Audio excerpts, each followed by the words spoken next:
자, 이번 인도 문화원과 슈리베다에서 같이 기획한 아유르베다 강의에서 세 번째 시간이고요. 세 번째 시간은 아그니에 대한 내용입니다. 아그니라고 하는 것이 제가 가장 많이 강의를 하고 있는 주제이기도 하고, 어, 쉬운 말로 해석을 하자면 소화력 정도로 이야기를 할 수가 있을 것 같아요. 제가 이제 아유르베다를 처음 접한 지도 이제 2010년에 이제 인도에서 공부를 시작해서 아유르베다 의대에서 공부를 시작했으니까 이제 12년 차가 됐는데 제가 지금까지 공부해온 아유르베다의 공부나 뭐 불교 철학의 공부, 그다음에 오늘 이제 같이 설명이 들어가겠지만 현대의학에서 보는 뭐 소화 흡수력, 장 건강 이 부분이 저는 많은 분들이 반드시 공부를 꼭 해보셨으면 하는 부분이고요. 어떤 영역에서 그러냐 하면 제가 이 아근이라는 주제를 가지고 교육을 받을 수 있었다면 미리 교육을 받을 수 있었다면 제가 뭐 여러 가지 뭐 육체적으로나 정신적으로나 힘든 부분을 많이 겪고 인도까지 가지 않는 일이 안 가게 되지 않았을까 싶어요. 사실 저는 음, 이 아근이 제가 가지고 있는 소화력, 뭐 에너지 이거를 다루는 방법을 몰랐기 때문에 인도까지 공부를 하러 가게 됐고 뭐 그 선택에 대해서는 굉장히 잘된 일이라고 생각을 하지만 모든 분들이 저와 같은 선택을 할 수는 없는 거고 어, 그리고 가장 안타까웠던 거는 이 현대의학적인 도움이나 아유르베다적인 도움이나 일반적인 분들이 일상생활 속에서 누리기가 굉장히 어렵다는 거예요. 저도 저희 아버님께서도 현대의학을 전공한 의학 박사시고 그럼에도 제가 여러 가지 뭐 장 건강에 관련된 문제들, 뭐 과민성 대장 증후군이라든지 그로 인해서 유발이 되는 뭐 비염이나 축농증, 그다음에 거기서부터 출발이 되는 뭐 피부로 나타나는 문제들 여기까지 가는 데 있어서 제가 아유르베다 공부를 했을 때는 너무나도 간단하게 케어가 될 수 있었던 부분들이 현대의학에서는 약물을 장기간 사용했어야 됐고 비염, 축농증 수술을 해서 평생 어, 수술한 자국이 남게 되는 이제 알아두셔야 할 것이 이제 사람의 급소가 가운데로 이렇게 지나가는데 여기에 이제 캅이 들어가는 수술을 하게 되면은 아유르베다에서는 이제 평생 동안 자국이 남는다고 하거든요. 이제 그래서 그 부위에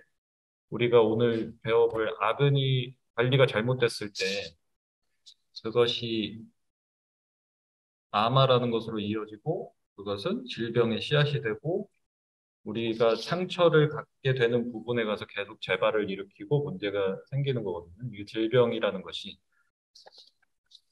그게 이제 태어나실 때부터 이런 상처를 갖고 태어나시는 분들도 굉장히 많단 말이죠, 이제는.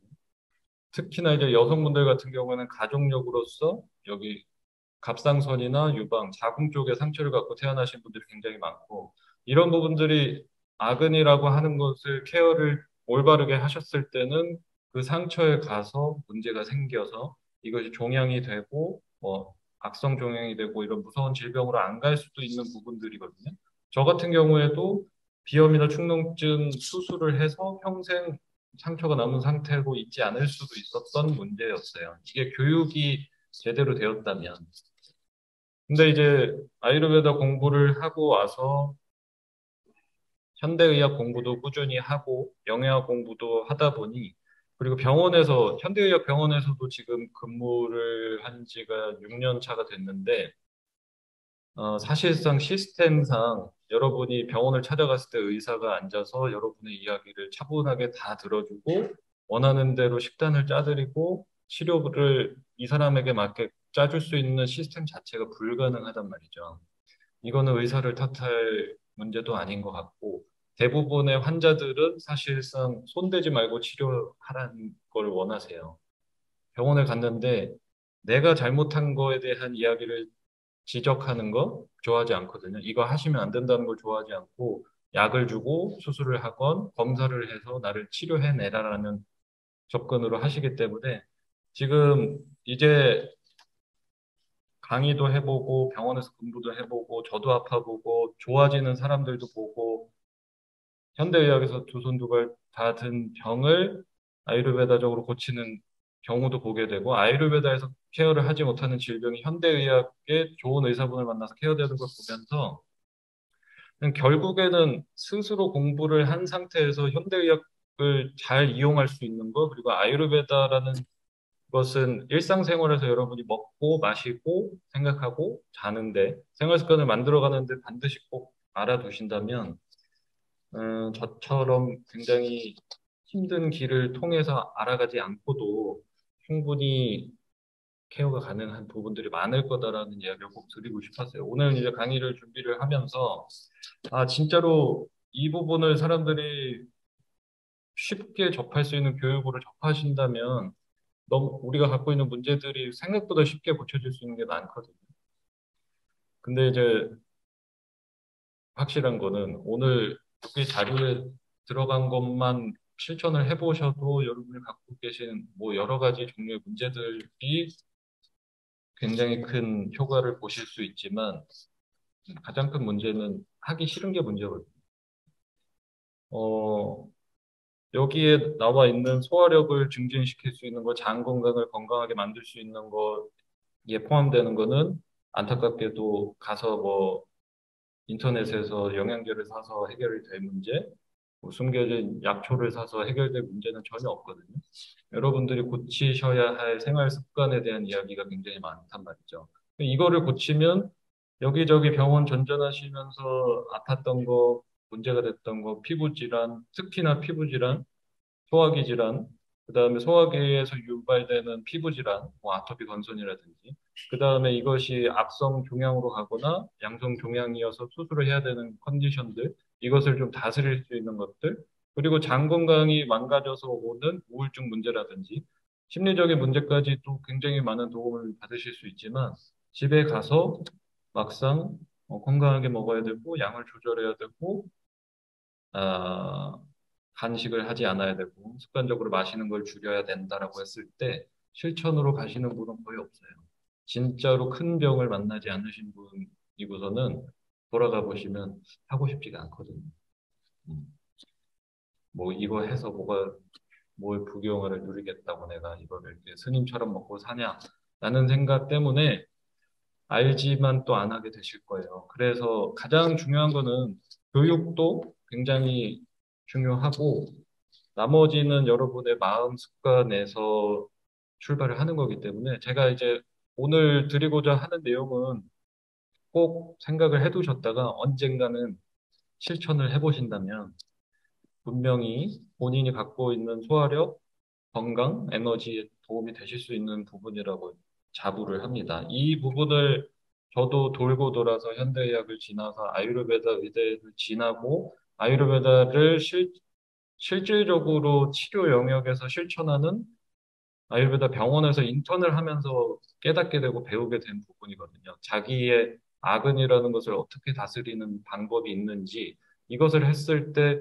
정말로 약물보다도 굉장히 강력한 힘을 발휘할 수 있다는 것을 꼭 아셨으면 좋겠어요. 실제로도 그렇게 해서 한국에 와서 많은 분들을 상담하고 만났지만 실제로 이 부분을 제대로 실천하고 계신 분들이 극적인 효과를 본 분들이 굉장히 많기 때문에 꼭 기억을 해보셨으면 좋겠습니다. 자, 그래서 거창하게 시작은 했지만 아근이라는 것을 프린트대로 갈게요. 생명의 불씨라고 생각을 하시면 되겠습니다. 음, 아그니는 이렇게 보시면 돼요. 아그니는 산스크리트어고 뜻은 불이라는 뜻을 가지고 있습니다. 불이라는 것을 우리의 생명력에 비유한 아유르베다의 방식이다 생각하시면 돼요. 그리고 그거를 조금 더 구체적으로 의학적으로 들어가 보면 소화력이라는 영역으로 가장 많이 대입을 하실 수가 있고 뭐 소화, 흡수하고 그것을 대사 처리하는 이 일련의 과정. 그러니까 그냥 통틀어서 소화력이라고 하고요. 요거를 잘 보존하셨을 때 여러분들이 그렇게 좋아하는 디톡스, 그러니까 디톡스 주스를 마시고 디톡스 치료를 받는다고 몸에서 자정작용이 일어나는 게 아니거든요. 스스로 아그니를 치유의 영역으로 잘 끌어가실 수만 있다면 굉장히 많은 부분에서 혜택을 볼 수가 있다. 그래서 아그니는 그냥 단순하게는 불이라는 원소를 가지고 아유르베다가 사람을 설명하는 방식을 선택을 한 거고 본인이 갖고 있는 이 아그니를 어떻게 다스리느냐에 따라서 치유의 영역까지도 가실 수가 있다. 그리고 프린트 보시면서 들으시면 될 것 같아요. 그래서 보시면 아그니는 불이라고 생명력이라고 했고 아유르베다가 음, 모든 현상을 설명하는 것, 지금 저의 건강 상태나 여러분의 건강 상태를 설명할 수 있는 방법이라든지, 어느 시기에 뭐 계절에 따라서 어떤 음식들이 어떻게 바뀌고, 환경이 어떻게 바뀌고, 거기에 사람이 어떻게 적응하는지를 설명하는 방식이 거기 적어드린 것처럼 대우주와 소우주를 구성하는 물질들을 가지고 이야기를 했어요. 그리고 쉽게 말씀드리면, 우리는 소우주라고 생각을 하시면 돼요. 그리고 나를 제외한 모든 사람을 포함해서 자연과 우주와 물과 바람과 동물과 음식과 모든 것들은 대우주라고 생각을 하시면 돼요. 그리고 그 자연에 있는 모든 것들은 다섯 가지 원소로 이루어져 있죠. 이거는 어느 철학이건 상관은 없어요.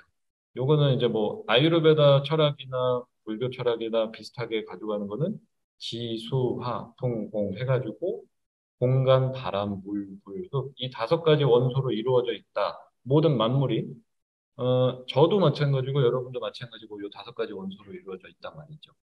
음식도 마찬가지고 자연에 존재하는 모든 것들도 그 다섯 가지 원소의 조합으로 이루어져 있기 때문에 삼라만상 만물도 다섯 가지 원소로 이루어져 있고 그것을 우리가 우주라고 봤을 때 여, 여기서 일어나는 모든 생명 현상이 나 안에서 일어난다, 내 안에서 일어났기 때문에 우리를 소우주라고 봤어요. 그래서 대우주와 소우주의 균형을 어떻게 맞추느냐, 이것이 이제 아유르베다가 가져가는 건강을 관리하는 방법, 살아가는 방식이에요.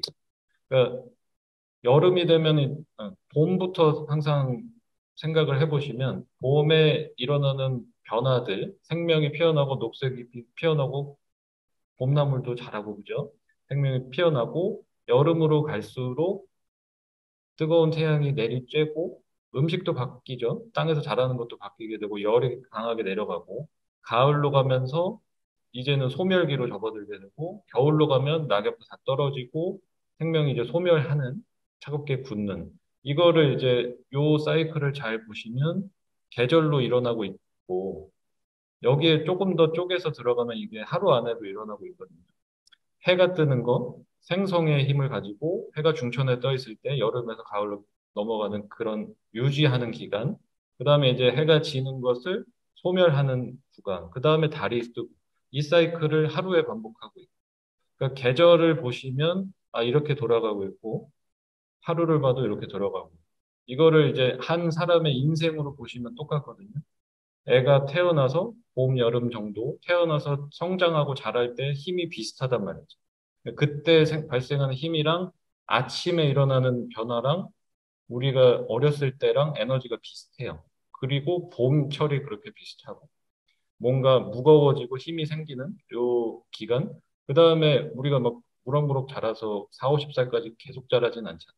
계속 이제 유지가 되는 구간, 연명을 하고 있는 구간이 나오죠. 여기가 이제 낮에 해가 떠 있는 시간대라든지 여름에서 가을로 넘어가. 그리고 이제 겨울로 접어드는 소멸기로 접어들면 사람이 다 쪼그라들죠. 소멸의 에너지가 강해지기 때문에 이 소멸의 에너지를 받아서 줄어들고 마스 자체가 줄어들고 쪼그라드는 생명이 소멸하는 이거를 이제 밤으로 가는 이 사이클을 가지고 보시면은 자연에서 일어나는 이 생성, 유지, 소멸의 사이클을 사람도 따르고 있기 때문에 아 이거를 자연스럽게 관찰해서 자연에서 자연스럽게 흘러가는 흐름대로 살면 건강할 수 있다라는 거죠. 그래서 누구나 다 아시겠지만 뭐 제철 음식을 먹으면 건강하고 그죠? 봄에 일부러 봄에 필요하기 때문에 땅에서 씁쓸하고 떨떠름한 녹색 채소가 잘 자라는 거거든요. 우리가 봄철 되면은 몸이 무거워져가지고 밥만 먹으면 이렇게 병든 닭처럼 이렇게 졸잖아요. 춘곤증 온다라고 하잖아요. 그때는 이제 생성의 에너지가 자연적으로도 굉장히 강하기 때문에 막 꽃도 피고 하고 있고 우리 애기들 보시면 알 거예요. 그냥 계속 자잖아요. 성장을 하는 생장의 힘은 무겁기 때문에 이런 걸 많이 가지고 있고 그럼 우리 성인은 뭐 그렇게 애기처럼 맨날 자고 있을 수 없으니까 이 높아지는 무겁고 점액질이 강한 성장의 에너지를 눌러줄 수 있는 것이 씁쓸하고 떫은 맛에 그리고 가벼운 식재료에 많이 들어있기 때문에 봄이 되면은 씁쓸하고 떨떠름한 봄나물이 그렇게 자라는 거죠. 그냥 계절 따라서 이렇게 바뀐다는 거예요. 여름에 뜨거운 열을 많이 받아가지고 가을로 가면서 건조해지기 시작하면서 이제 피부 질환도 굉장히 심해지고 알러지, 이제 환절기 때 굉장히 힘들어하시는 분들 많잖아요. 이때 몸 안에서 증가하는 비타 도샤라고 하는 에너지 이거를 가장 효과적으로 누를 수 있는 것이 달고 떨떠름한 맛을 가진 무언가를 섭취를 하면 되거든요. 그러면 이제 생각만 해도 아시겠죠. 여름에서 가을로 넘어갈 때 알아서 감이 자란단 말이죠. 감의 성질은 달고 거기에 갖고 있는 타닌 성분이 떨떠름하단 말이죠. 이런 식으로 아유르베다는 이 흐름대로 보는 방법을 계속해서 가르치려고 했어요. 이 아근이 또한 여러분이 체질적으로 가지고 태어난 소화력이라는 게 있고 그 위에다가 얹어서 조절을 하셔야 될 부분들이 있단 말이죠. 제가 이제 굉장히 건강한 아근이를 가지고 태어난 사람이었다면 저는 인도까지 가지 않았고 여러분 앞에서 이런 강의를 안 하고 있었겠죠. 뭘 먹어도 소화가 잘 되는 체질? 이런 체질이었다면은 큰 문제가 되진 않았을 거예요. 근데 안타깝게도 모든 사람이 그렇게 태어날 수는 없는 거고. 그거는 우리가 바꿀 수 없는 영역이란 말이죠. 예, 다음 달에 수업 주제가 체질에 관한 건데, 그 체질 관련 강의에서도 말씀을 드리겠지만, 체질은 바꿀 수가 없어요. 그러니까 체질이라고 하는 것은 타고나는 것이고 부모의 계속해서 이어져 내려오는 습이 까르마라고 하는 것이 이어지는 거거든요. 그 사람들이 갖고 있는 유전 정보, 습관, 그 사람들이 거주했던 거주 지역의 날씨라든지 그 사람들이 주로 먹고 마시고 행동했던 것들이 다음 세대로 계속 이어지죠. 그래서 우리는 체질을 지금 세대에서는 바꿀 수가 없어요. 다만 나는 막 살겠다 하고 애를 낳아버리면 이 애는 내 업식을 그대로 가져가게 되는 거죠. 근데 여기서 이제 가장 중요한 거는 본인이 가지고 태어난 체질이 다 다를 거예요. 여기 계신 분들도 전부 다 다르지만 체질의 가장 큰 특징은 스스로 병을 유발할 수 없다는 거예요. 그거를 가장 중요하게 아셔야 돼요. 나는 알러지 체질이어가지고 쟤는 막 먹고 잘 사는데 나는 알러지 체질이어가지고 뭐만 하면 이렇게 막 뒤집어져. 그죠? 그리고 제일 많이 듣는 얘기가 예전엔 안 그랬는데 제가 무슨 체질로 바뀌어가지고요. 갑자기 이제는 막 뭐만 하면 두드러기가 나요. 저는 설사를 잘하는 체질이고 저는 변비가 잘 오는 체질. 저는 멘탈이 약한 체질이에요. 어, 등등 너무 많죠. 가장 중요한 거는 체질은 스스로 병리작용을 할 수가 없다는 거예요. 여러분이 가지고 태어난 거를 스스로 알고 탐구를 하시고, 나는 이런 사람이구나. 쟤는 저렇게 먹는 사람이고, 나는 이렇게 먹으면 변비가 안 오는 사람이구나. 두드러기가 안 올라오는 사람이구나를 아셔야 되는데, 그거에 대한 탐구는 전혀 없이 그냥 모두 다 저렇게 사니까, 다 그렇게 사는 거지. 이렇게 하는 방식으로 접근을 하시면 저같이 인도까지 가게 되는 거죠. 그래서 체질 자체는 절대로 병리 현상을 일으킬 수 없어요. 자기가 가지고 태어난 성향에서 그거를 자꾸만 건드리는 일을 하는 거죠. 매일 먹고 매일 마시고 매일 뭔가를 뿌리는 거에서 자기 체질과 상응되는 것을 자꾸만 하시기 때문에 아플 수밖에 없다. 그것에 가장 기반이 되는 이 아근이라는 거를 일괄적으로 좀 다스리기만 하셔도 이 체질이 이렇게 막 뻗쳐서 병리적으로 나가는 것을 좀 막으실 수가 있어요, 충분히. 자, 그래서 요 자연스러운 삶, 대우주와 소우주 인간을 구성하는 요 요것을 불이라는 원소를 관찰을 한 거죠, 아유르베다에서. 불이 뭔가를 태우잖아요. 그럼 태우면 뭐가 재가 남을 때도 있고 아무것도 남지 않을 수가 있고 우리한테 좋은 게 남을 때도 있고 그죠? 안 좋은 게 남을 수도 있겠죠. 안 좋은 걸 넣으면은 거기서 타고 안 좋은 게 남겠죠, 체내에. 그죠? 그런 식으로 생각을 하시면 돼요. 그렇게 불의 특성을 보니까 뭔가 열을 내고 치환을 시키고 변화를 시키고 그것에 남는 것을 가져가는 습성을 본 거죠. 그러면은 사람이 가지고 있는 에너지랑 너무 비슷한 거예요. 무언가를 밖에서 들어오면 태우기 시작하는 거지. 우유를 마셨을 때 우유를 태우고, 그럼 소화력이 아주 좋으신 분은 우유가 들어오면 우유를 쫙 잘 태워가지고 흡수 대사까지 굉장히 스무스하게 넘어갈 거예요. 근데 저처럼 이제 저질 아그니를 가지고 태어났거나 체질적으로 장에서 유단백을 분해를 못하는 사람으로 태어났다. 그럼 우유를 자꾸 집어넣으면 아그니는 이거를 태우지 못하거든요. 그럼 여기서 태우지 못하면 가장 무거운 물질이 남을 거고 그 가장 무거운 물질이 우유 단백질이 남을 거란 말이죠. 그러면 이건 동물성 단백질이잖아요. 그럼 저도 동물이고 다른 동물한테서 온 단백질이 체내에 자꾸만 남을 거고 그러면 이제 장에서 그런 것들이 자꾸 쌓이게 되면 장염으로 가고 장염이 만성이 되면 대장증후군이 되고 대장증후군을 계속 놓고 사시면 이제는 나중에 대장암으로 가는 이런 순서인 거예요. 그러니까 체내에 뭐를 남길 거면 남기지 않는 것이 가장 중요한데 여기에 이제 무슨 음식을 드시느냐에 따라서 남는 게 굉장히 달라진단 말이죠. 뭐 내가 맨날 과자 까먹고 맨날 라떼 사 마시고 그죠? 배달 음식만 드시면 그 아그니가 태우고 남는 것들이 뭘지를 생각해 보시면 되죠. 그럼 조미료가 남을 거고 식품 첨가물이 남을 거고 동물성 단백질이 계속해서 남겠죠. 그러면 이거에 취약하게 태어나신 분들은 피부로 여드름이 자꾸만 생기고 기미가 잘 생기고 저희 팬네는 향수 뿌리고 막 나가가지고 해도 막 뽀샤시 한데 나는 피부과 다니고 비싼 거 처발랐는데도 맨날 여기 거먹게 이렇게 돼 있어요. 막 나갔던. 이거는 못, 이 싸움에서는 이기실 수가 없어요. 체질상 타고난 게 다르기 때문에. 그럼 그 사람이랑 다른 전략으로 가시면 돼요. 피부를 좋게 태어나신 분도 개차반으로 살면 나중에 가서 병리적으로 바뀔 거예요. 굉장히 쉽게 까매지는 또는 여드름 발생이 잘 되는 장을 가지고 태어난 사람이 관리를 잘 하시면 이 사람보다 훨씬 깨끗하고 건강한 피부로 갈 수가 있는 것처럼 이거는 결국에는 아그니를 다스리는 싸움일 뿐이다. 자, 그래서 이 아그니를 가지고 소화 흡수 대사를 결정을 하는 방법을 좀 알아두시고 어떻게 하면은 이 소화력이 조금 건강한 상태로 유지가 되고 어떻게 하면 좀 깨져 나가는지를 설명을 좀 들어보시면 아그니 상태를 결정짓는 세 가지. 근데 아그니가 그래서 뭘까라는 상상이 잘 안 그려지신다면 아까 그 불 이미지가 있잖아요. 그냥 여기 어딘가에 이렇게 불이 타고 있다. 그러면 이 불을 어떻게 강하게 유지를 할 것인가? 이게 강하게 유지되시는 분들은 많이 드셔도 잘 타고 뭘 먹어도 잘 타는 이런 상태라고 생각을 하시면 돼요.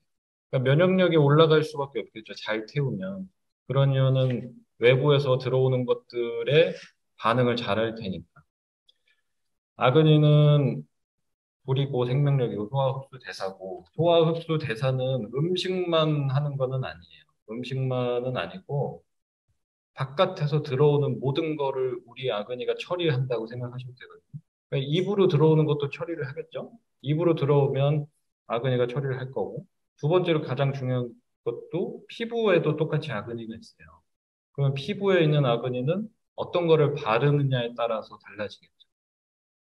잘 생각을 해보시면 이걸 현대의학적으로 말씀을 드려야 좀 이해가 쉬우실 텐데 여러분이 그렇게 좋아하시는 유산균, 프로바이오틱스 이런 것들을 먹는 이유가 장 속에 뭐 균이 좋아진다더라 해서 뭐 드시잖아요.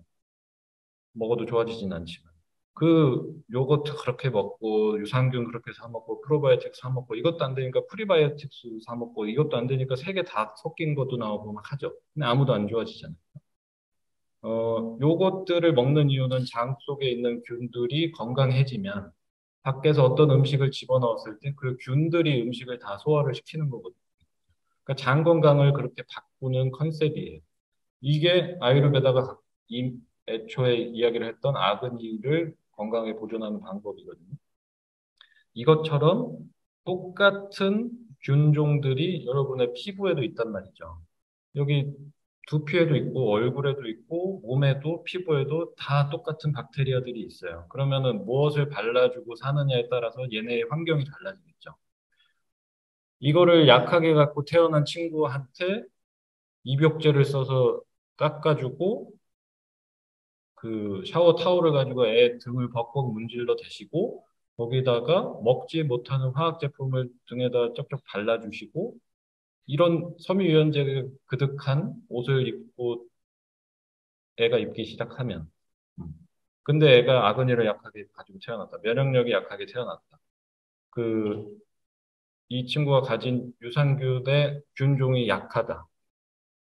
그것의 원인은 굉장히 다양하지만 제왕절개를 해도 애가 장 건강이 좋지 못하고 모유 수유를 안 해도 좋지가 못해요. 그러니까 여러 가지 이유로 약하게 태어난 상태에서 그런 화학 물질에 노출이 되면 아토피, 뭐 건선, 어려서부터 이렇게 터지기 시작하는 거죠. 방어막이 다 깨져버리고. 그러니까 잘 생각을 해보시면 음식으로 들어가는 환경이나 피부 환경이나 똑같아서 여러분들이 장 청소를 하겠다고 이제 뭐 용액을 마시고 장 청소를 하지는 않잖아요. 그러니까 음식은 그래도 깨끗하게 먹으려고 하시는데 피부는 거품을 내서 막 박박 닦아가지고 죽어라 죽어라 이렇게 문지르시고 그 위에다가 이상한 거 자꾸만 발라주시고 이렇게 두시면은 피부 방어막이 깨질 거예요. 굉장히 쉽게. 그러니까 그렇게 다들 살잖아라고 생각을 하시는데 그렇게 사는 사람 중에 이제는 너무 많은 숫자가 폐암으로 가거나 유방암으로 가거나 여성암으로 발전을 하고 있죠. 그렇게 사용하는 것들이 여성 호르몬과 유사한 환경 호르몬을 많이 가지고 있기 때문에. 그러니까 아그니는 이렇게 우리와 친화적으로 잘 다스리면 방어막을 강하게 쌓을 수도 있고 요거를 무너지게끔 생활을 하시면 굉장히 무서운 질병으로도 갈 수 있는 게 아그니다. 생각을 하시면 돼요. 자, 그래서 아그니의 상태를 결정짓는 세 가지. 아까 놓치고 갔는데 아그니는 이렇게 만져보시면 돼요. 어, 아무것도 안 느껴지시면 이제 사망하신 거다. 이게 아그니예요. 이거 뭐 체온이잖아. 그게 아그니예요. 자기가 갖고 있는 생명력이란 말이죠. 사람이 죽으면 시체를 만져보시면 차갑게 식어 있거든요. 이거 아유르베다에서는 그거를 아그니가 소멸했다라고 표현을 하는 거예요. 이거를 잘못 컨트롤을 하시면 이게 있어야 될 자리에서 소화를 안 시키고 손발이 뜨거워서 잠을 못 자요. 아그니가 위장에서 바깥으로 밀려났다. 왜? 아마라는 것이 쌓여서. 아마는 어떻게 쌓이느냐? 내가 이상한 거 먹고 이상한 생각을 하고 이상한 짓을 하면은 발생하는. 그러니까 아근이라는 거는 이렇게 직관적으로 느끼실 수가 있어요. 자, 그래서 아그니의 상태를 결정짓는 가장 큰 세 가지는 내가 먹는 음식의 패턴, 두 번째는 수면 상태, 세 번째는 브라마짜리아라고 하는 거는 이번 달에는 안 들어가겠지만 마음 습관이라고 보시면 돼요. 그래서 자기 소화력을 잘 생각을 해보시면 이런 것들이 얼만큼 영향을 주는지에 대해서 꼭 알고 계셔야 돼요. 음식은 왜 어떤 음식에 따라서 아그니의 상태가 결정되느냐? 아까 말씀드린 것처럼 여러분의 대장 속에는 위장에는 균종들이 다 다르게 자리 잡혀 있단 말이죠. 그러면 맨날 로제 떡볶이 드시고 맨날 빵순이 떡순이로 사시면 빵이랑 떡이랑 로제 떡볶이를 잘 먹고 자란 균이 가득할 거예요. 그럼 이런 사람한테 이제 안 먹던 브로콜리를 쪄서 주고 아스파라거스를 썰어서 주고 버섯을 주면 무슨 잔디맛 같아요. 이상해요. 이런단 말이죠. 왜냐하면 그거를 소화시키는 균이 장 속에 하나도 없어요. 그렇기 때문에 자기가 먹는 패턴대로 장 속에 이 환경이 만들어지기 때문에 음식은 무엇을 먹어주느냐에 따라서 달라집니다. 그래서 이쪽으로 한 방향으로 이렇게 드신 분들은 다 똑같이 성인병으로 가고 이쪽으로 먹은 사람은 다 똑같이 여드름이 잘 생기고 아토피가 생기고 막 이런 쪽으로 가고 한쪽은 살도 안 찌고 이렇게 쪼그라드는 이제 아유르베다에서 보는 와타 피타 카파라고 음식의 형태에 따라서도 자기 성질이 다 바뀐다는 거예요. 두 번째는 수면은 이거는 많은 분들이 잘 연결을 못 하시는데 수면의 질에 따라서 소화력의 상태가 어마어마하게 달라져요. 뭐 어제 내가 수면이 부족했다. 또는 어제 평소에 못 잤던 잠을 왕창 몰아서 잤다. 잠을 잘 자면은 당연히 밥이 잘 넘어가는 거는 뭐 너무 당연한 얘기, 쓸데없는 얘기죠. 근데 잠을 잘 못 자시면 사람이 스트레스 상태로 빠지게 된단 말이죠. 물리적인 스트레스 영역으로 빠져요. 이따 뒤에서 나올 텐데 옆에도 써 있네요. 수면을 수면이 부족해지면 물리적으로 사람이 스트레스를 받게 되고 물리적인 스트레스를 받으면 장으로 가야 될 피가 뇌로 가기 시작해요. 스트레스 호르몬이 막 나오기 때문에. 스트레스 호르몬이 나오면, 살아야 된다. 생존 본능이 발동을 해서 뇌로 피가 간단 말이죠. 뇌로 피가 다 가면 장 속에 아무리 좋은 균을 가지고 계셔도 균들이 일을 안 해요. 피 공급이, 혈액 공급이 잘 돼야지 장 운동이 일어나기 때문에. 나는 어제 잠을 좀 못 잔 거 하나 때문에 평상시처럼 먹어도 소화가 잘 안 되기 시작한단 말이죠. 그렇기 때문에 본인의 수면 퀄리티가 어떤지에 따라서도 소화력이 크게 좌우된다. 마지막은 이제 마음 습관 상태인데, 헛딱지가 막 나고, 그죠? 꼴 보기 싫은 사람과 있을 때 그 밥이 잘 넘어가지 않죠. 마음이 아주 불편하신데 소화가 잘 안 되는 것도 다 경험을 해보셨을 거예요. 이것도 마찬가지로 이제 호르몬 싸움이긴 한데, 그래서 보시면, 선생님, 저는 변비가 너무 심해요. 선생님, 저는 맨날 줄줄 새요. 저는 속이 너무 쓰려서 미치겠어요. 너무 힘들어요. 음식만 먹고는 뭐 병든 닭처럼 너무 졸려요. 물어보면 음식은 어떻게 드시는지, 수면 상태는 어떤지, 마음 상태는 어떤지, 당연히 뭐 스트레스는 많죠. 음식은 바빠서 못 해먹죠. 불면증은 10년째 앓고 있어요. 이러면 못 고쳐요. 뭐, 이 사람을 도대체 어느 병원에서 어떤 명의가 데려다가 어떤 약을 줘가지고 어떤 치료를 해서 고치겠어요. 자기의 아그니 상태를 결정짓는 가장 중요한 세 가지가 다 무너져 계신 분들은 절대로 질병 치유를 하실 수가 없어요. 그러면 어디서부터 가야 되느냐? 일단 음식으로 시작을 하시면 돼요. 음식을 빨리 바꾸시고 음식 환경이 개선이 됨에 따라서 마음 습관을 바꾸시는데도 굉장히 큰 도움이 되실 수가 있어요. 장에서 줄줄 새기 시작하시면 행복하긴 글렀다라고 보시면 돼요. 장이 줄줄 새기 시작하면 우리가 생각을 했을 때, 기쁘다, 행복하다라고 느낄 수 있는 호르몬 자체가 행복 호르몬 세로토닌이라고 들어보신 그 호르몬은 장에서 한 70% 만들어진단 말이에요.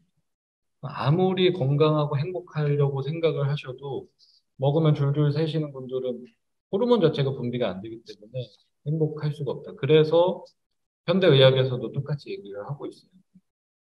우울증이 왜 이렇게 폭발적으로 증가를 할까? 현대인들이. 뭐, 업무 스트레스다. 이거는 이제 시대가 지나갔죠. 장 건강이 박살이 나가지고 이제 우울증이 폭발적으로 증가를 하고 있다라고. 음식이 망가져 있기 시작해서 그렇다는 거. 자, 그러한 이유 때문에 소화기 질환 중에서도 그라한이라고 하는 거를 가장 포괄적으로 말씀을 많이 드리는데, 그러니까 소화기 질환, 소화 흡수 대사에 관련된 질환을 증상 케어하는 요법으로 치료하기가 어려운 이유가 여기 있는 거예요. 이것에 관여하는 요건들이 너무나 많기 때문에 그렇단 말이죠. 우리 애가 맨날 화장실을 달고 살고 막 힘들어 하는데 고쳐주고 싶은데 어떻게 할지는 모르겠잖아요. 그죠? 그래서 그렇게 요거트도 사 먹이고 또 안 좋다니까 집에서 요거트기 사다가 해 먹여도 안 낫고. 그죠? 뭐 영양제랑 영양제는 장 건강 영양제는 다 사다 먹여도 애가 그죠? 안 된단 말이죠. 요 위에 세 가지를 보고 접근을 하셔야 돼요. 엄마가 맨날 밥을 배달의 민족에서 시켜주고, 그죠? 뭐, 엄마 아빠가 맨날 싸우고 스트레스 받고 있는 애가 도대체 어떻게 장 건강이 유지가 되겠습니까? 이거를 요거트로 치료한다는 것 자체가 말이 안 되거든요. 아유르베다에서 보는 소화기 질환의 가장 대표적인 질병을 그라하니라고 한단 말이죠. 그라하니는 뜻 자체가 영어로 그랩이라는 뜻을 갖고 있어요. 잡다. 그 아유르베다식 설명은 이렇게 직관적으로 하는데 우리의 위장 기관 어딘가에 그라한이라고 하는 기관 자체가 있고 이 그라하니가 망가졌을 때 과민성 대장 증후군이나 이런 소화기 질환으로 간다라고 하는 거예요. 그라하니. 그럼 잡는 것의 역할이 뭐냐? 음식이 들어오면 잡아야 되잖아요. 이거를 제때 잡지 못하고 잡았다가 잡는다는 거는 잡아서 흡수할 거 흡수하고 버릴 거 버려야 되잖아요. 그럼 잡았다가 놓으면 변으로 가는 거죠. 근데 이거를 잡자마자 잡는 힘이 약해서 빨리빨리 놓기 시작하면 묽은 변이 나오겠죠. 잡는데 이거를 너무 오랫동안 붙들고 있으면 변비로 가는 거예요. 그러면 이 그라하니의 작용이 어디에 가장 영향을 많이 받느냐라고 했을 때 보면 경전의 표현에서는 이제 마찬가지로 음식의 종류에 따라서도 달라지고 여기에 들어가는 것의 대표적인 것이 너무 많은 동물성 식품이나 유제품을 섭취를 했을 때 그렇게 나오고 두 번째는 브라마짜리아라고 나와요. 본인의 마음 상태. 이거 그라한이라고 하는 기관, 우리의 위장이 정신적으로 영향을 가장 많이 받는 기관이거든요. 여기 대부분 많이들 그러시지만 누가 무슨 일이 발생을 했다. 그럼 그 기억을 계속 붙들고 사시잖아요. 요새 기분이, 요새 왜 그래? 아, 기분이 너무 안 좋아. 왜? 일주일 전에 어떤 년이 나를 말이야. 이렇게. 그 일주일 전에 있었던 기억을 오늘까지 붙들고 있으면서 계속 기분을 나쁘게 만들어요. 눈을 뜨자마자 그년 그거. 그죠? 이거를 남편한테도, 시부모한테도, 직장 동료한테도, 누구나 다 이거를 무슨 기억만 있으면 붙잡아두고, 아, 이것 때문에. 그죠? 이 패턴을 몸이 그대로 닮아가기 시작한단 말이죠. 무슨 일이 발생을 했으면, 아, 그렇구나. 저 또라이다.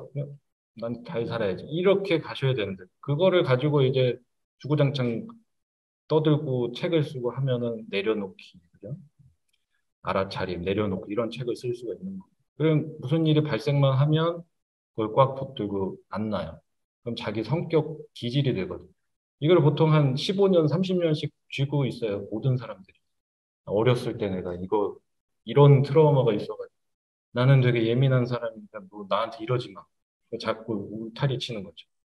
그래서 보시면은 사회생활을 할 때 그런 거를 가장 못하시는 분들이 어디만 가면 너네 직장에는 좋은 사람들 말고 니네 남편은 그렇게 좋은데 왜 나는 직장에 가면 사이코밖에 없고 어디만 가면 다 재수가 없고 다 마음에 안 들고 다 그래. 어디만 가면 운이 없게도 다 이상한 사람들만 온다는 거예요. 음, 자기가 이제 환경을 그렇게 만들고 있음을 전혀 깨닫지 못하시고 계속해서 붙들고 놓지 못하는 거죠. 그러니까는 자꾸만 사람한테 다치고 안 다치기 위해서 어느 그룹만 가시면 으름장을 놓는 거죠. 나 이런 사람이니까 조심해줬으면 좋겠어. 그럼 뭐 처음 만날 때부터 이 사람과의 관계는 깨진 거죠.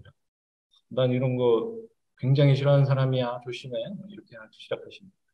이런 습관대로 무슨 감정이나 생각들을 꽉 쥐고 가는 습관을 가지시면 그러하니까 우리의 위장 기관이 그대로 닮아요. 아, 뭐가 들어오면 잡아야 되는구나. 라고 인식을 한단 말이죠. 그럼 생각이 들어오는 것을 자꾸만 잡고 안 놓으시면 음식이 들어오는 것도 잡고 안 나요.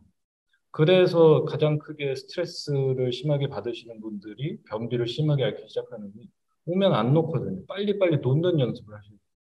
그냥 이러다가 이렇게 못 살겠어 해가지고 이제 술 퍼마시고 이제 막 살기 시작하시면 이제 막 놓기 시작해요. 이렇게 그러거나 말거나 그냥 놓고 사는 거죠. 줬다가 한참 쉬다가 막 폈다가 줬다 폈다.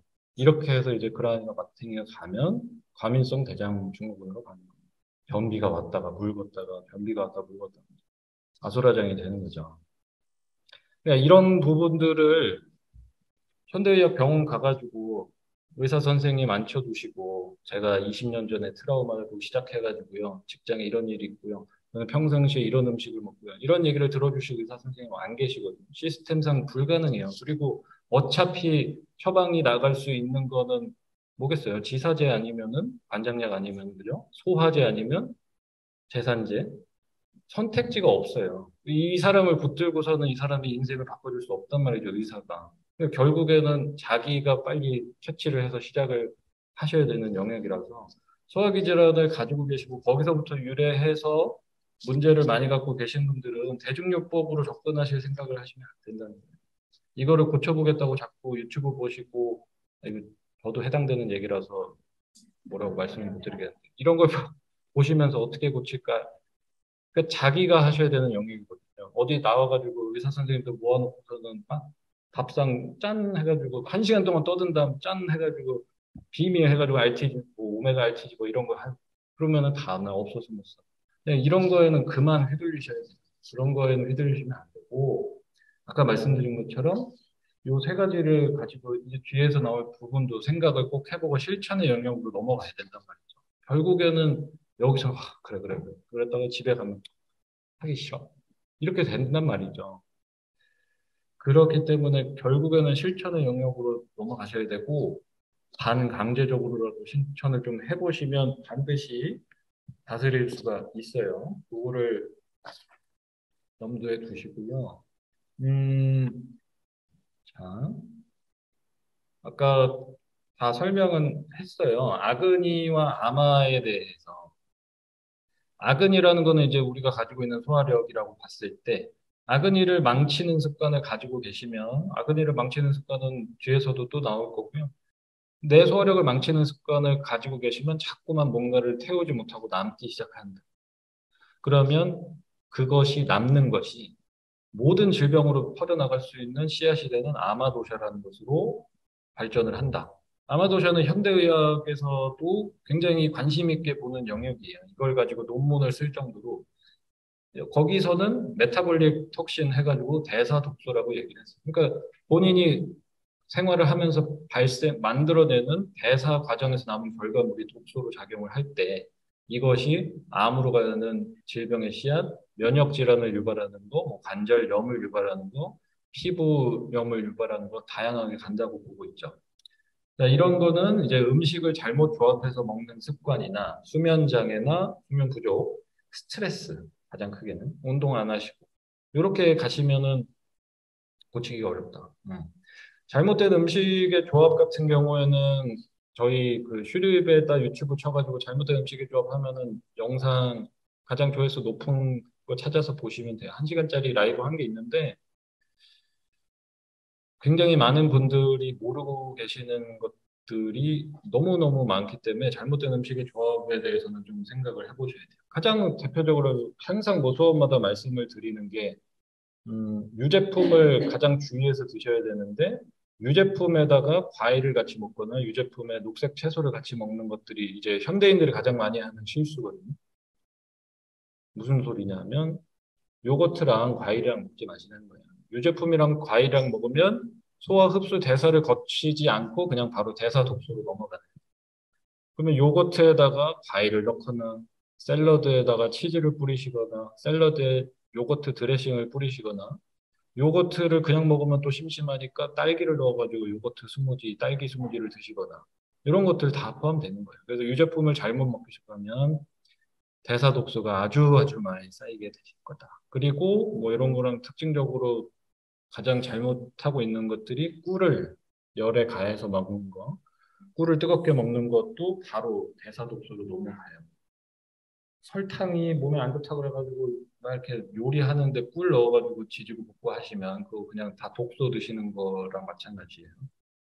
술을 진탕 먹고 다음날 아침에 남편이 속 쓰려 죽겠다면 그래 죽어라 이러고 우선은 꿀물을 따뜻하게 딱 주시면 골로 가는 거예요.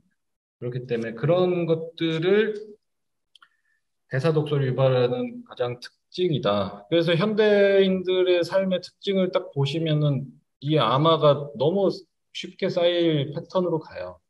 이렇게 막 놓고 살다가 건강해져야겠어. 딱 결심한 분들이 뭐 합니까? 아침에 딱 과일 스무디에다가 샐러드 산더미 같이 해가지고 그거 먹는 걸로 시작을 하죠. 그리고 음, 음식을 잘 챙겨 먹어야겠다 하셔서 건강식으로 가실 때 소화력이 떨어진 상태에서 시작을 하시기 때문에 막 건강하신데 이제 건강하게 먹어야겠어 하시는 분들이 없기 때문에 소화력이 굉장히 약해진 상태에서 시작을 하실 때 그렇게 차가운 음식, 생으로 된 음식들로 시작을 하시면 몸이 버티지 못해요.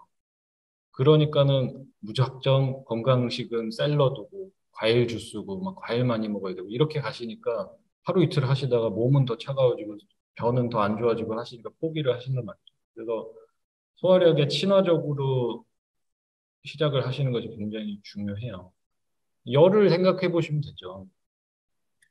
여기 열이 잘 타고 있을 때는 웬만큼 생과일, 생야채도 잘 태우겠지만 그렇지 못한 상태면은 불을 아침에 이제 시동도 잘 안 걸린 상태에서 불을 잘 쬐려면 이 불의 성질이랑 비슷한 거를 좀 넣어 주셔야 될 거 아니에요. 요게 잘 타오를 수 있도록. 근데 대부분의 사람들 아침에 일어나서 병든 닭처럼 이제 졸리니까 핸드폰 보다가 뛰쳐나가가지고 아이스 아메리카노로 시작을 하시면 어차피 전날도 치맥 먹고 늦게 자가지고 완전히 망가졌는데 아침에 또 아이스 아메리카노를 막 들이부으시면 이게 제정신으로 돌아갈 수가 없는 상태겠죠. 그러면은 아침을 그렇게 시작하시고 점심에 나가서 또 음식 사 드시고 그죠? 또 중간에 또 졸리니까 또 아이스 음료 드시고. 그럼 아그니가 애초에 건강하게 유지될 습관 자체가 없단 말이죠. 그러면 여기에서 이제 시작하는 게 유산균이고 프로바이오틱스고 건강기능식품이니까 여기에다가 그걸 주신다고 생각해 보시면 애초에 좋아질 수가 없는 시스템이라는 걸 꼭 아셨으면 좋겠어요.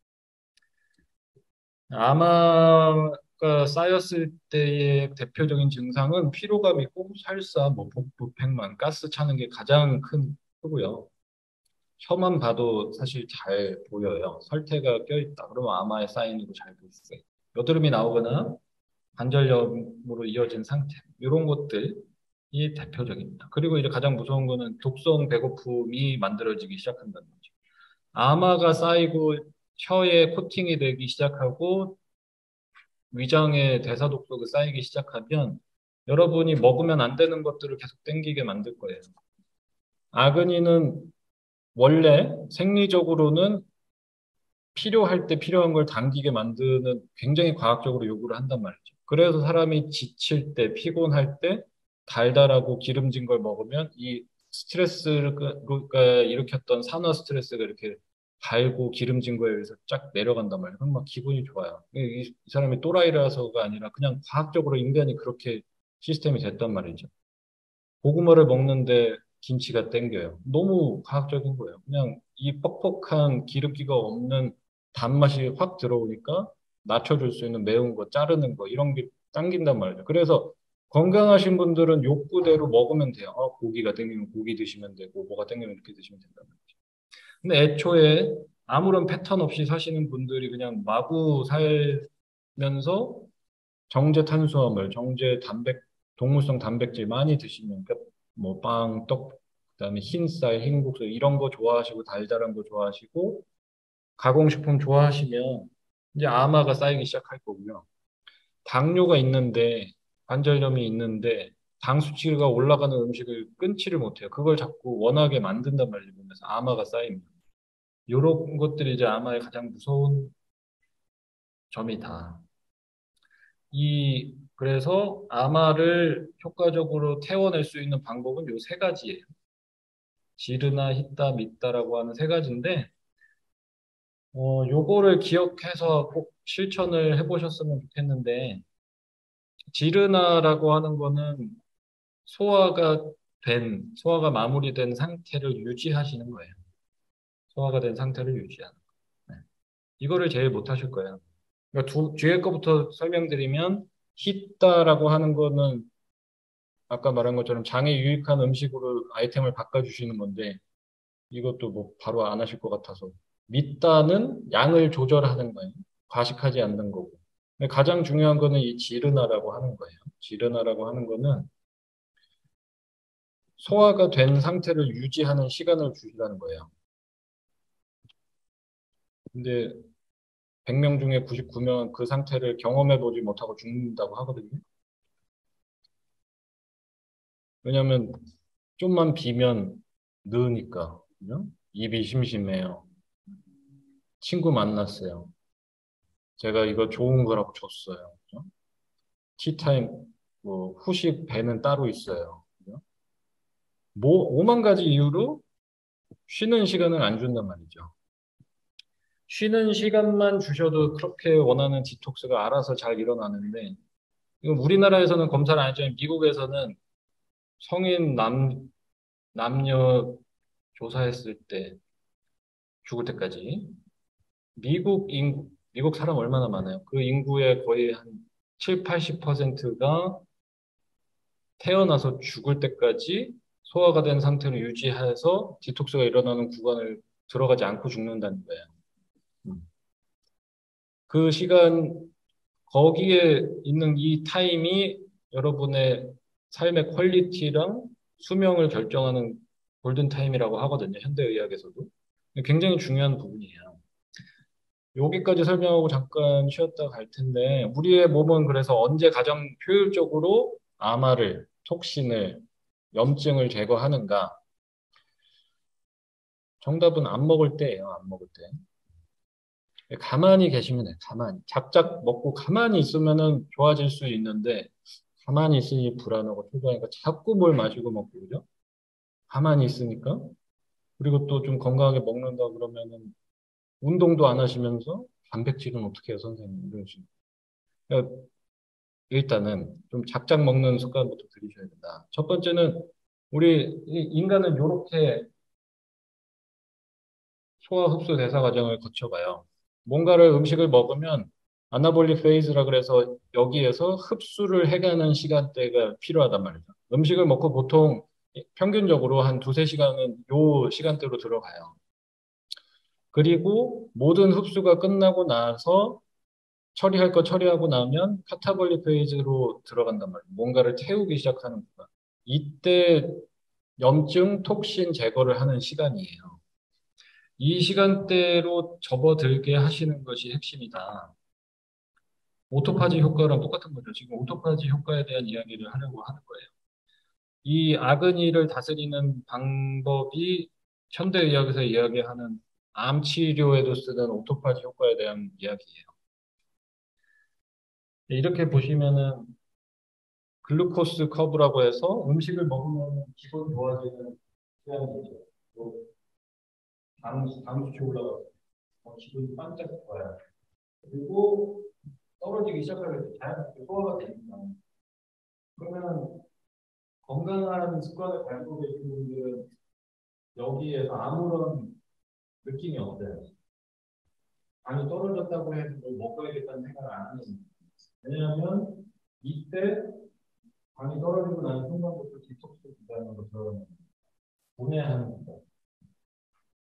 여기를 주시려면 이 독성 배고픔에 의해서 이때 또 먹지를 않아야 합니다.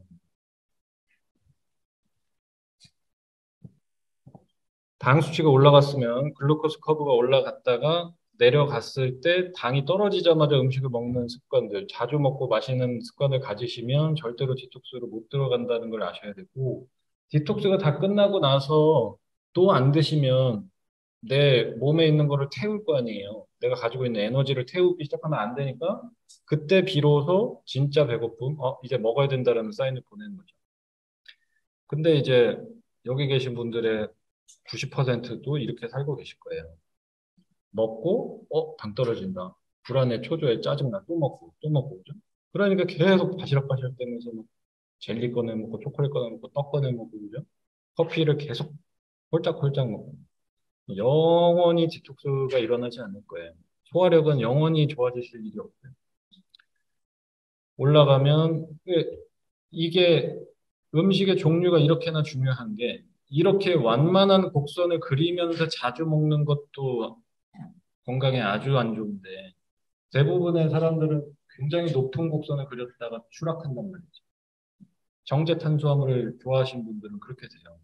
흰쌀, 흰빵, 흰떡 이런 거 좋아하시면 섬유질이라는 게 없으니까. 그러니까 브로콜리를 씹어서 비트를 씹어서 단호박을 씹어서 드신 분들은 이게 섬유질도 있고 육즙도 있고 다 있으니까 천천히 당이 올라가고 포만감이 느껴지고 천천히 떨어지니까 막 불안 증세가 없어요. 대신에 짜릿한 건 없겠죠. 막 브로콜리 드시면서 어머 막 이러시는 분 없잖아요. 근데 이제 이런 것만 먹다가 방부제가 첨가물이 뭐 트러플 향이 들어간 뭘 빵을 찍어서 먹으니 어머 기분이 너무 좋아요. 뭐, 그죠? 브런치 카페까지 왔겠다. 막 술 먹고 이제 막 이렇게 해가지고 피크가 딱 올라가니까 여기는 잡아두는 힘이 없어요. 섬유질이 없어서. 그러면 바로 추락하거든요. 그럼 이 떨어질 때 짜릿한 만큼 반드시 부작용이 온단 말이죠. 기분이 우울해지고 초조하고 배가 고픈 것 같고 막 이상한 기분이 자꾸 드는 거예요. 그러면 또 먹는 거예요. 그러니까 이렇게 사시기 때문에 아근이가 다스려질 시간도 없고 건강을 유지할 수 있는 그 방법이 없다는 거죠. 자, 그래서 지르나 히땀 있다만 기억을 하셔도 소화력을 다스리는데 충분한 효과를 보실 수가 있습니다. 저 효과를 잘 끌어내시려면 먹지 않는 시간을 반드시 만드셔야 돼요. 마시지 않는 시간을 반드시 만드셔야 되거든요. 그래서 식단 일지를 써보면 가장 쉽게 알 수가 있는데 개인 상담을 해서 식단 일지를 써보면 컨디션이 안 좋으신 분들 대부분은 기본 5끼예요. 기본 5끼. 그러니까 지금 아이디어 자체를 좀 바꾸셔야 되는 게 5끼를 먹는다는 게 식사 5끼를 하는 얘기가 아니고요. 그냥 떡 한 줌을 집어 먹는 것도 쉬는 시간을 깨트리는 거예요. 여러분이 드시는 차 한 잔으로도 쉬는 시간이 깨진단 말이죠. 그러면 그것들 다 도합해서 보시면 많게 나오시는 분들은 10번, 12번까지 가요. 그냥 아침에 일어나서 커피 한 잔 했어요. 조금 있다가 또 커피 한 잔 했고, 그 다음에 점심 먹고요. 그 다음에 카페 가서 디저트 먹고, 조금 있다가 또 건강 챙겨야 되니까 하루 병가 먹고요. 조금 있다가 또 커피 먹고, 그 다음에 집에 와서 저녁 먹고, 그 다음에 조금 있다가 과일 먹고, 그 다음에 차 마시고 잘. 그럼 뭐 9번, 10번은 우습게 나와요. 대부분의 사람들. 그러시면 이제 소화력 좋은 거는 기대 절대로 하시면 안 된다라는 이야기였고, 마지막입니다. 장 건강과 3가지 스트레스. 그래서 장이 건강하고 싶으시면 마찬가지예요. 오늘 뭐 이거 하면은 이거 먹으면 건강해진다더라 이런 거 없으니까 그런 기대하지 마시고 어떻게 하면 건강해진다는 요 3가지 스트레스를 피하는 노력을 하셔야 돼요. 자, 위장의 환경은 3가지 스트레스의 영향을 크게 받아요. 3가지 스트레스에 대응하는 방식이 모두 동일합니다. 3가지 스트레스는 적혀 있는 대로 물리적인 거, 화학적인 거, 감정적 스트레스. 여러분이 일반적으로 스트레스다 하면은 감정적 스트레스만 알고 계시지만 물리적인 스트레스도 있고요. 화학적인 스트레스가 있어요. 그리고 감정적인 스트레스. 이 3가지는 똑같아요. 몸이 반응하는 방식은 똑같아요. 물리적으로 스트레스를 받았다. 대표적으로 과식했다. 밥을 너무 많이 먹었다. 과로했다. 수면이 부족하다. 약간 미친 사람처럼 운동을 했다. 이런 식으로 물리적으로 스트레스를 받게 되면 교감신경이 흥분을 한단 말이죠. 얘 스트레스를 받고 있다. 그러면 스트레스 반응 호르몬을 피에다가 쏠 거예요. 코티졸 호르몬을 표 하고 쏴요. 그러면 피 속에서 스트레스 호르몬이 돌겠죠. 스트레스 호르몬이 도는 이유는 이 사람이 긴장 상태로 넘어가서 위험에 빠지지 않게끔 만들어주기 위해서 그런 거예요. 그러니까 졸린 상태로 밖에 나가서 자빠지고 사람 치고 하면 안 되니까 스트레스 호르몬을 쏴가지고 긴장하게 만드는 거죠. 그러니까 여러분이 잠을 못 자고 나가시면 자연적으로 스트레스 호르몬이 돌고 있기 때문에 내가 가다가 자빠져서 다치지 않게끔 하려고 긴장을 상태로 만들어 버린단 말이에요. 그럼 긴장한 상태로 식사를 하시고 긴장한 상태로 일을 하시면 계속 스트레스가 더 쌓이겠죠. 그러니까 이렇게 해서 스트레스 호르몬이 분비가 되기 시작하고 그러면 교감신경이 흥분을 한단 말이죠. 교감신경 뭐 항진 돼가지고 현대인들이 문제가 많다 이 얘기 많이 들어보셨을 거예요. 그러니까 무슨 영양제 먹으라고 하는데 그 교감신경이 자극이 되면은 혈압도 올라가고 콜레스테롤 수치도 결과적으로는 올라가요. 왜냐하면 스트레스를 받았을 때 반응하는 호르몬의 재료가 콜레스테롤이기 때문에 그래요. 그러니까 여러분이 만성적으로 스트레스를 달고 사시는 분이면 음식을 특별하게 나쁘게 먹지 않아도 가족력이 없어도 병원 가서 피 검사를 하고 혈압 검사를 하시면 고혈압입니다. 고지혈증입니다. 진단을 받아버린단 말이에요. 질병이 아니에요. 이거는 여러분이 만성 스트레스에 의해서 대사가 변형된 상태란 말이죠. 그랬으면 스트레스를 줄이셔야죠. 그죠? 스트레스를 줄여야 애초에 교감신경이 자극이 안 되고 스트레스 호르몬이 안 나가고 그거의 재료인 콜레스테롤을 안 쓰니까 수치가 내려간단 말이에요. 자연스럽게. 근데 그거를 고치긴 싫으니까 아, 그렇구나.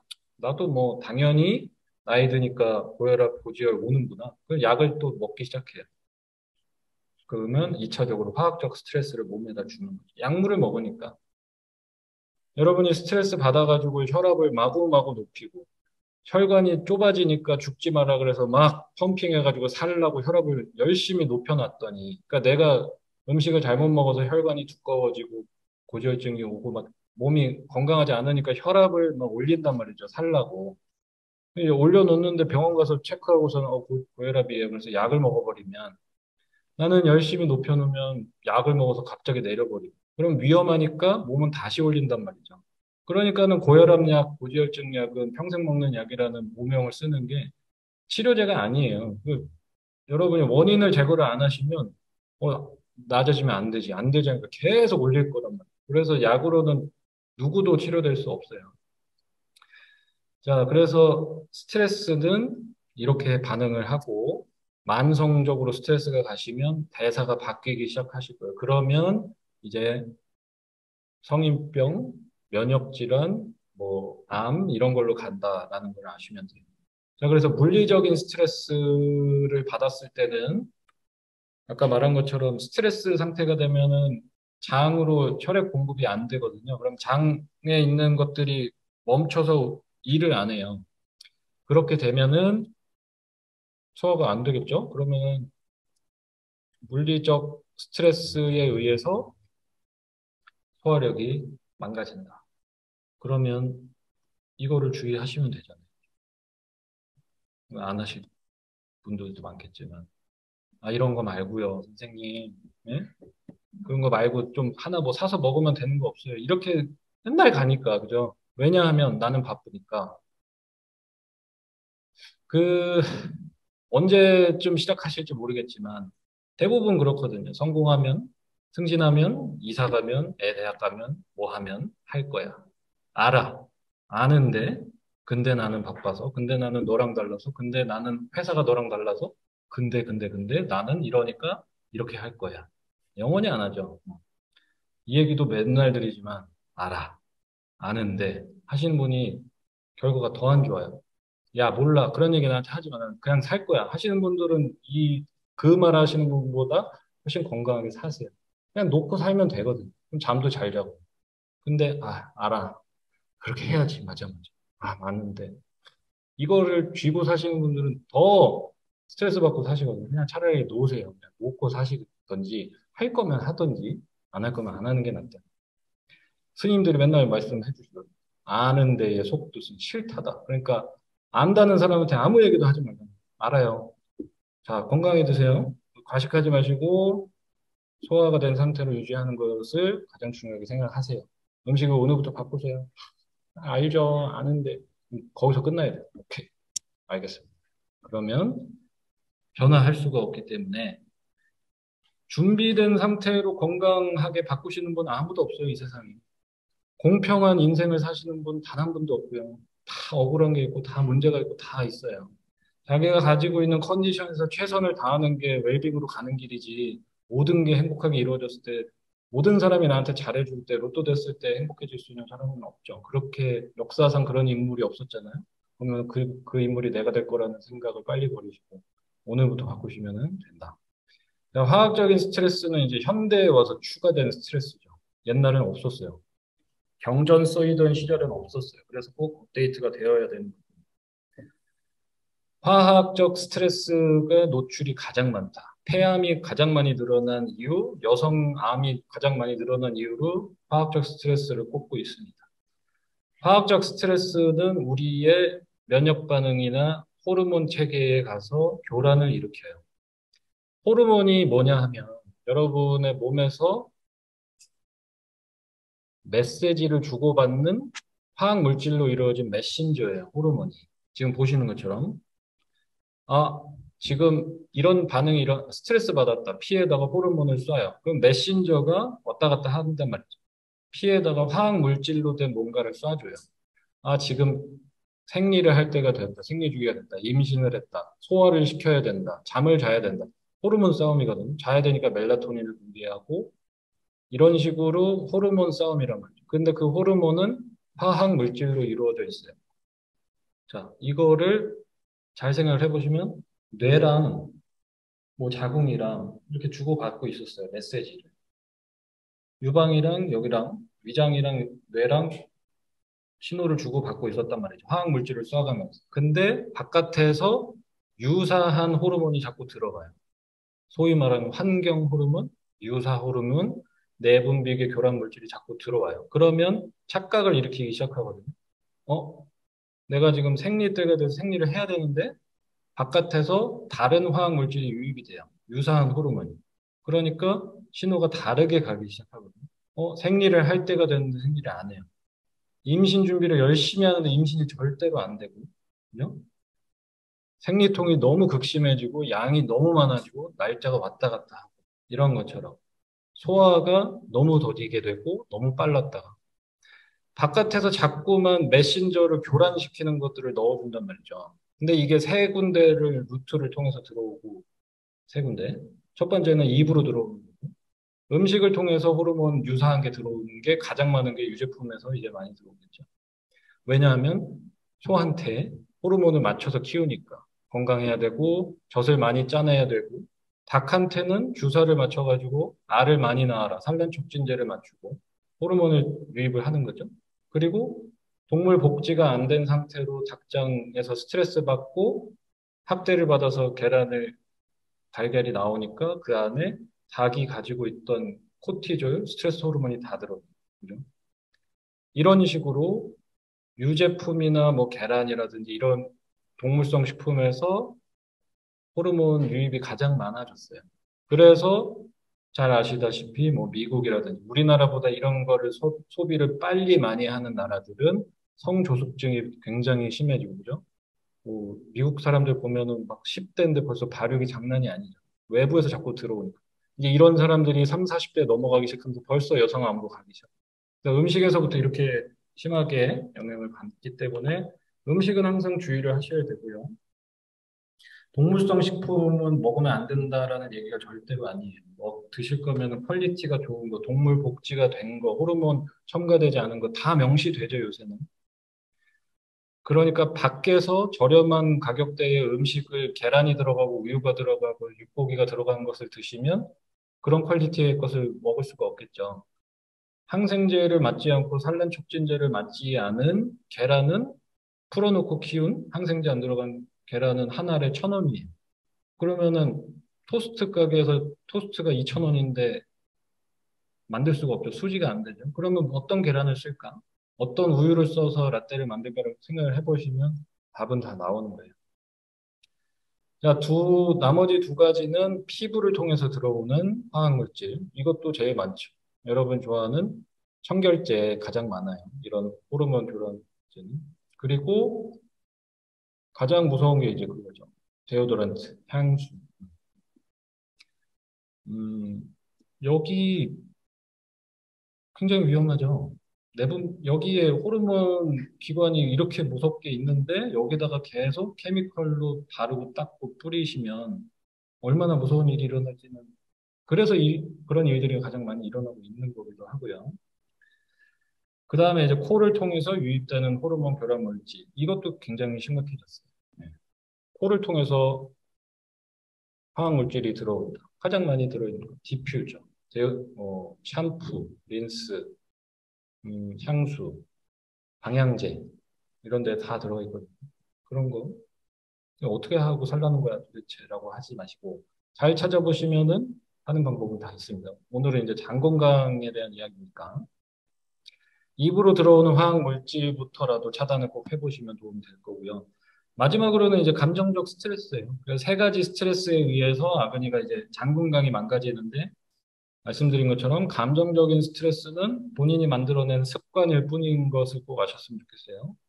이 습관을 고치지 않으시면은 운동 자체가 바뀔 수가 없다. 아까 뭐 질문하셨는데 혈액 공급이 저하된다는 거는 말씀드린 대로 스트레스를 받아서 스트레스 호르몬이 분비가 되면 교감신경이 흥분하고 항진되고 혈압이 올라가고 모든 혈액이 뇌로 올라가서 경계 상태로 간단 말이에요. 긴장 상태. 그렇게 되니까 장에 혈액 공급이 떨어지고 장에 혈액 공급이 떨어지면 장 운동이 일어나지 않는다. 그래서 장 건강이 나빠진다라는 것이에요. 그래서 소화기 문제를 좀 다스리고 싶다 하시면 아까 말씀드렸던 지르나 소화가 된 상태를 좀 유지하는 시간을 만들어 보셔야 되고 내가 주고 있는 세 가지 스트레스가 뭐가 있는지를 보고 고치실 생각을 꼭 하셨으면 좋겠어요. 아까 질문에도 올라왔는데 약 하나 먹어서 좋아지는 게 있었으면 좋겠다는데 참 좋겠죠. 그러면은 좋겠지만 안타깝게도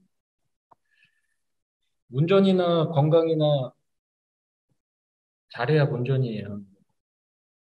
누가 잘 산다고 칭찬해 주는 것도 아니고 잘 먹는다고 칭찬해 주지 않지만 그래야 우리가 본전을 찾고 건강하게 좀 유지를 하실 수 있으니까 안 해야 되는 부분부터 일단은 꼭 생각을 해보셨으면 좋겠어요. 그리고 음, 여기서도 질문이 있으시면 이제 손 들고 해주시고요. 여기 먼저 올라왔던 것들은 답변을 드려야겠는데요. 그 물 마시는 거에 대해서도 질문들이 사실 굉장히 많은데, 의학적으로, 현대의학적으로 하루에 몇 리터의 물을 마셔야 된다는 의학계에서 한 얘기가 아니라는 걸 꼭 아셔야 돼요. 의사가 한 얘기도 아니고, 의사가 설령했다고 하더라도 90년대, 2000년대 들어서 이미 다 수정이 된 부분이에요. 하루에 몇 리터 이상의 물을 마셔야 된다라는 것은 없어요. 본인한테 흡수가 잘 저희만큼 필요한 만큼 물을 마시는 습관을 만드시는 게 중요하지. 물을 많이 마셔야 되니까 자주 마시는 분들 역시나 소화액이 희석되기 때문에 건강하실 수 없다는 걸 꼭 아셔야 되고 좀 패턴을 만드시는 게 중요해요. 패턴을 만들어서 드시는 게 중요하고 차를 많이 드시는 분들 잘 생각해 보셔야 돼요. 하루 중에 내가 물을 얼마나 마실까 생각해 보시면 거의 다 국물을 먹거나 주스를 먹거나 차를 먹지 물을 마시는 분들이 굉장히 많이 없거든요. 차를 달고 살기 시작하시면 탈수로 반드시 갑니다.